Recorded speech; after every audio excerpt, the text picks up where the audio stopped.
इस्तकबाल या सकाफती तनाज़ा। एक वायरल वीडियो ने सोशल मीडिया को तकसीम कर दिया। बाल खोलकर दाएं बाएं लहराती ये लड़कियां किस खुशी में ऐसा कर रही हैं? सदर ट्रंप के इस्तकबाल के मौके पर मुत्तहिदा अरब अमारात में पेश किया गया ये मंजर सोशल मीडिया पर तहलका मचा गया है।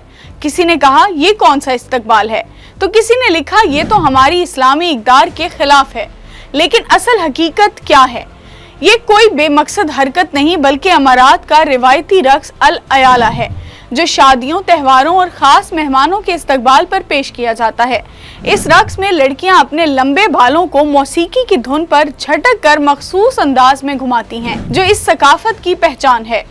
अल अयाला सिर्फ रक्स नहीं बल्कि एक तारीखी जंगी मंजर की अक्कासी भी है, जिसमें मर्द बांस की छड़ियां तलवारों की अलामत के तौर पर हाथ में पकड़कर इशार पढ़ते हैं और लड़कियां मौसीकी की थाप पर मखसूस अंदाज में शरीक होती हैं।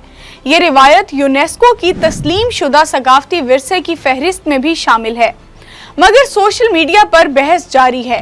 कुछ ने कहा इस्लामी मुल्क में ये मुनासिब नहीं, तो कुछ ने कहा ये तो सदियों पुरानी सकाफत है।